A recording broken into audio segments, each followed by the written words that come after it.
Waa maxay Brucella ama brucellosis? Brucella oo ah caabuq laga qaado xoolaha qaba cudurkan hilibkooda iyo caanahooda ayaa waxaa sababa jeermis la yiraahdo Brucella.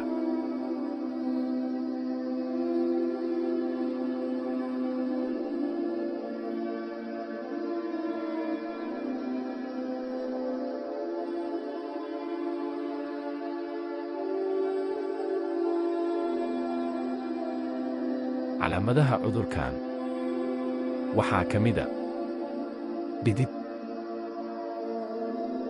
qarqaryo, murqo xanuun, kalagoysyo xanuun, qanjiro barar, qandho iyo daal, tabardarri iyo dhabar xanuun.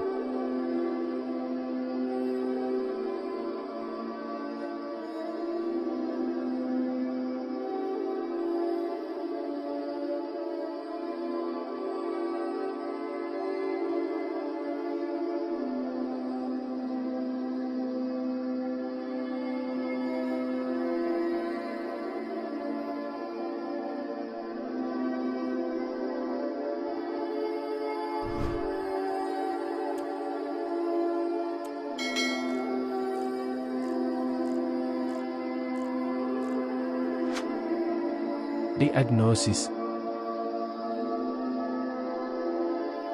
Cudurkan waxaa lagu ogaadaa iyada oo la sameeyo baaris dhiiga ah iyadoo la marayo qaabka antigen antibody reaction.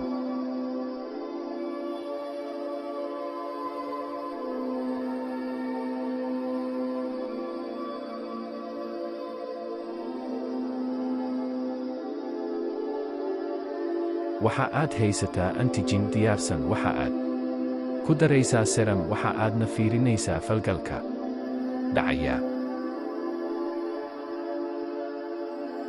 Haddii uu qofku qabo, waxaa dhacaya gogo ama burbur sida hoos ka muuqata.